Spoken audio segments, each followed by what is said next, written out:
So this is the camicia, the undershirt. Camicia literally just means shirt. Word for both the male and the female garment. This is obviously the female version.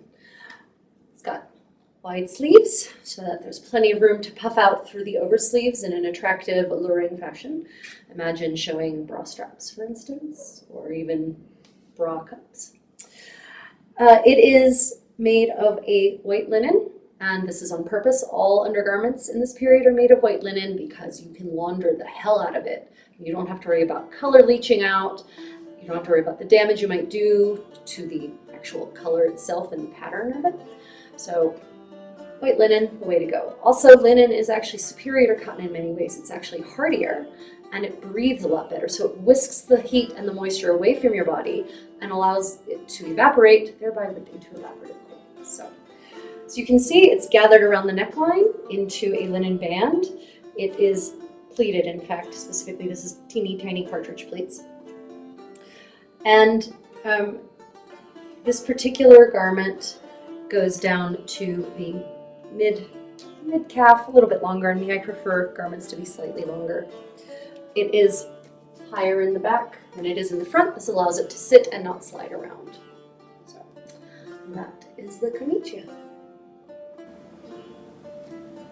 Cultural note on the camicia. So even though the outer layers of the garments were frequently actually arranged by the paterfamilias, the male head of the household, when it came to the undergarments like these, the camicia, for both men and women, it was frequently the lady of the house that either made them herself, arranged for them to be made, oversaw their making by her ladies and her daughters, and maybe her granddaughters and her nieces. And that didn't matter whether she was a middle to lower class lady or an extremely wealthy, powerful noblewoman.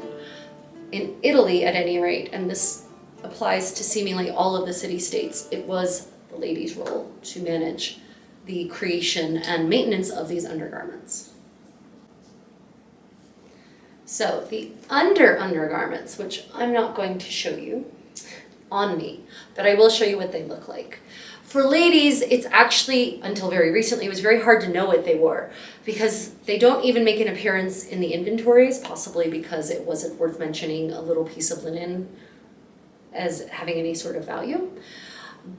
But we don't even see lots of any actual visual representation of women wearing underwear as we, the modern person, would understand it. That being said, about 15 years ago in Austria, castle renovations were happening at Burg Lengberg, and they tore the walls out. They were going to redo the plaster, and they found thousands of pieces of fabric, some of which were mostly whole garments, mostly undergarments made of linen from the 15th century. And in there, they found a pair of linen small clothes that looked very much like this.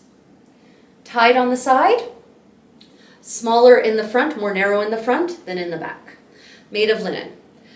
Now, we have no way to really know, at least thus far, I don't think we can tell, whether this particular pair was meant for male or female, but it is worth noting that there was no special extra pouch for certain male bits to fit more comfortably. So my theory is that this is actually an extant pair of women's undergarments, small clothes.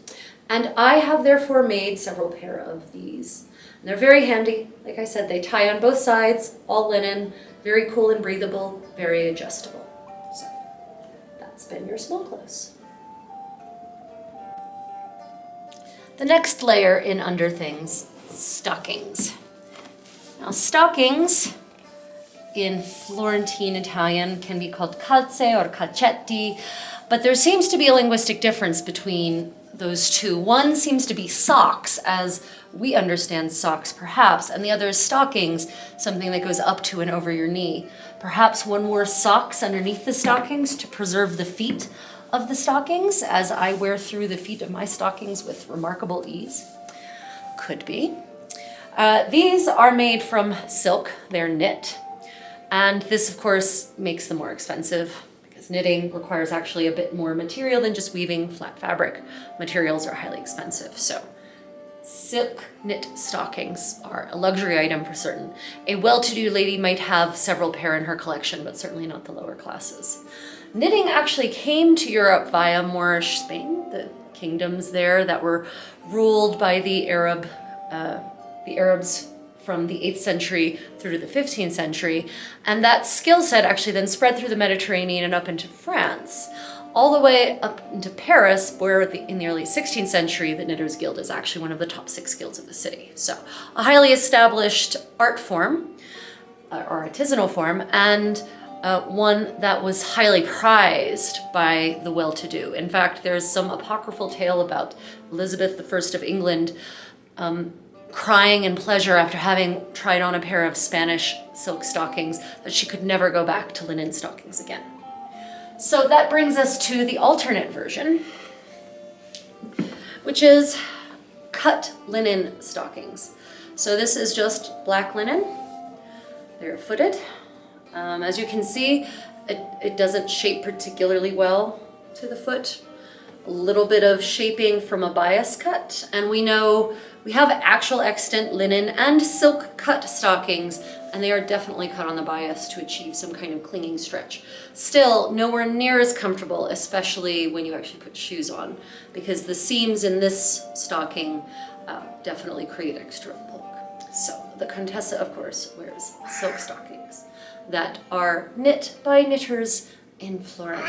I don't need to import them from the kingdoms of Spain. No, bad kitty. Footwear for ladies in this period was basically a turned leather shoe, as you see here. For Florence, most evidence comes from visual records, but the Thames River in London has been considerate enough to preserve contemporary examples in its anaerobic mud layers, which offer us clues as to the construction and materials of footwear from this era. When it comes to women's shoes, they seem to have come in a variety of colors such as black, brown, red, and even white, because I have servants to keep them that shade. However, even with servants, I would never dream of exiting my palazzo wearing just shoes. It's disgusting out there with a 100% chance of animal feces. Now that we have our undergarments in place to protect our overlayers from, well, our skin's own corrosive influence, we move on to the gamurra, or cotta, the basic foundational gown worn by all classes of women. While I wrestle with these laces and the gown in general, let us discuss the details. What distinguishes this garment from social class to social class are the materials from which it is constructed, ranging from linen and low-grade wool to heavy, sumptuous figured silks and rich doeskin wool with its graceful fluidity. Doeskin was in fact one of Florence's great exports. This particular cotta is made of a green taffeta and flat-lined in a luminescent golden silk tabby weave. Doing so is a practice attested in Lorenzo de' Medici's inventories. This gown is laced up in the front with 3 different sets of laces, which are made of black silk and have been finger loop woven by hand by yours truly. Finger loop weaving was a frequent form of entertainment for both ladies and, unfortunately, for their house tigers. Looking at you, Huagu. The lacing rings are gilt cast pewter and are replicas of originals, made by Billy and Charlie's Fine Pewters. When intended to amaze crowds outside the home, and therefore prove just how puissant and honorable a family was, honor had a different meaning, obviously, for the Florentines. Such gowns are frequently embellished with embroidery, jewels, and applique. However, it is rare that a lady is seen by non-relatives in this layer. So rare, in fact, that Lucrezia Medici, née Tornabuoni, Lorenzo de' Medici's mother, writes to her son about having glimpsed a young Clarice Orsini in her gamurra, noting that the young woman had a fine figure, and of course implying that she would make a good mother for future Medici scions. Ah, mothers as meat market brokers, some things never change. In a collaborative effort whose flowchart would resemble a metastatic hydra, Gowns such as these were constructed by a host of artisans, with individual craftsmen being in charge of specific components. Professional tailors, seamers, embroiders, furriers, jewelers. An upper-class gown often involved a cast of dozens. As an aside, the bottom rungs of society frequently ended up with the second-hand linen and wool cast-offs of their betters, which could be purchased in the thriving rigattieri markets found in every town and city, much like today's flea markets. And yet, also unlike today's flea markets. Today's second-hand shoppers ironically tend to be the affluent, seeking hipster vintage in a bid to signal irony or something. No Medici would have been caught dead in someone else's cast-offs, irony or no irony.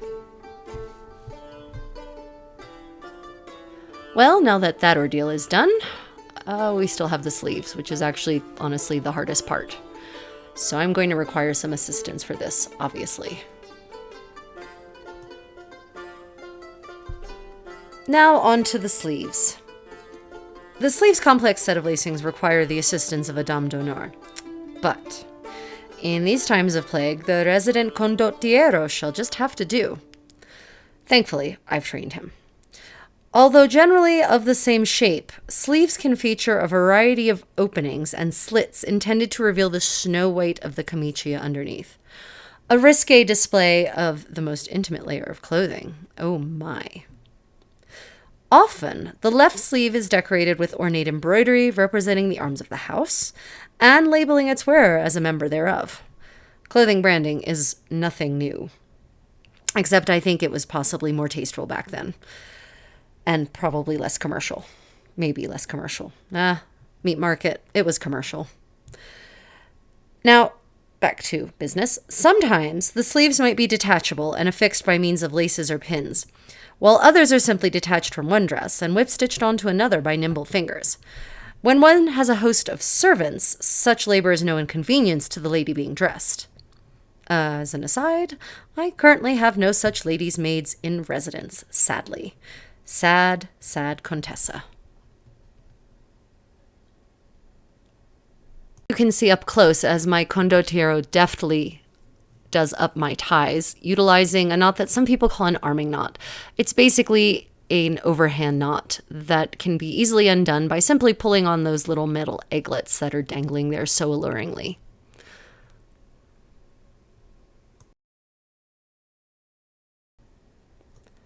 And there it is. The dress is completely laced, and it looks delightful, but as delightful as it looks, this is definitely nowhere near to being fully dressed. I could go about my house attired this way, but definitely not leave.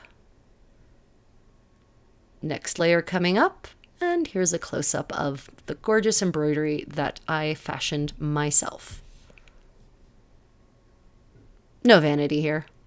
No pride either.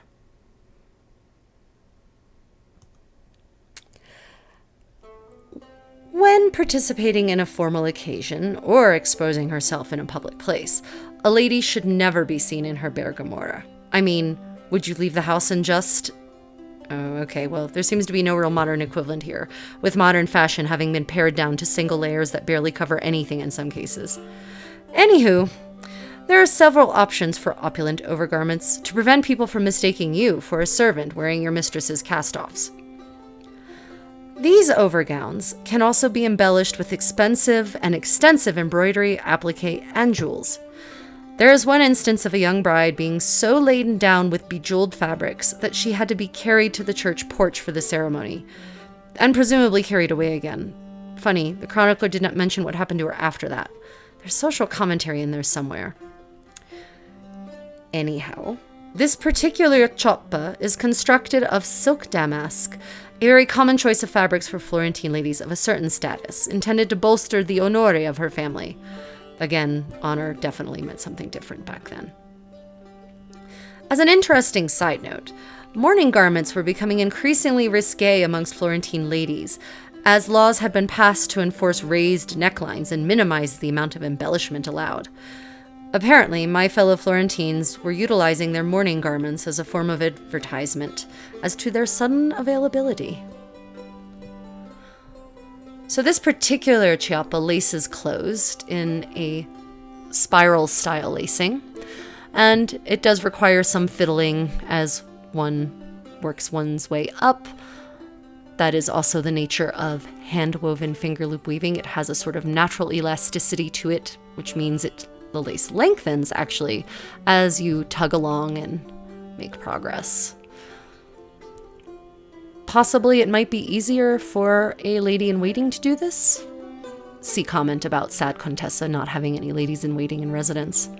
And her condottiero was otherwise engaged at this particular time. Yes, adjust, adjust. Perfection is everything. In terms of construction, the cioppa is made to fit perfectly over the gamurra. So, of course, if you were going to have one of these made, or God forbid, make one yourself, you should make sure to fit it over top of a completed and properly laced gamurra. There we go. Some final adjustments. Nope. Apparently, these lacings are being challenging. I miss my ladies in waiting.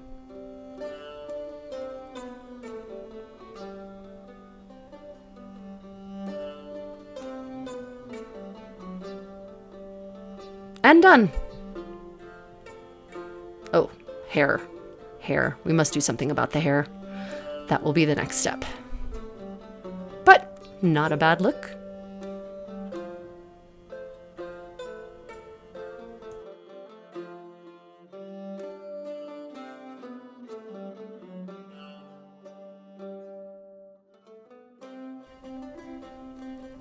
When it comes to hair, our era has nothing on 15th century coiffure.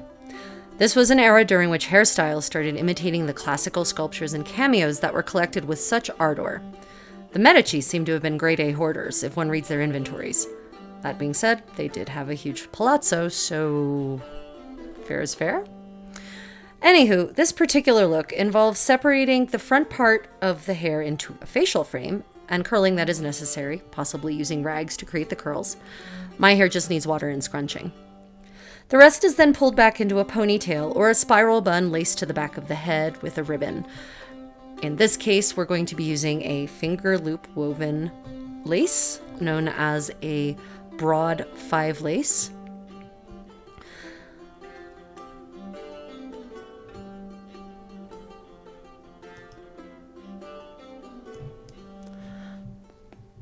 So the hair is bound by this finger loop lace, basically by creating a double loop and running the ends through it to catch it and securing it at the base of the skull. These ties are then wrapped around and around and around, tightly stacking on each other as you go down. And then when you reach a certain point where you've got a good base, but you still have enough lacing left to actually pull it through and tuck, you do so, as my very skilled condottiero is demonstrating here. Push the knot up against the base of the skull, and then figure out some clever way of finishing off the tie so that it vanishes more or less into itself. We now put on the silk reta. This is hand finger loop woven silk laces that have been sewn together in this pattern. It ties under the chin, and it is just a purely decorative item. And there we are, all in place. The perfect profile. Like any independent-minded Contessa, I have decided to leave my palazzo and go explore the market. Isabella d'Este was also known to have joined such a pastime, contrary to all propriety, especially when in Venice. Here are my gorgeous pianelle, leather platform overshoes that will keep me and my hemlines out of the filth of the street. These are based on a pair owned by her sister, Beatrice d'Este, that have survived to the modern day. Somewhat worse for wear, but at over 500 years old, I shall cut them some slack. Well, here I am, all dressed and ready to go. Everything perfect. Shoes, pianelle. Here it is, the complete Contessa. Well, I'm off.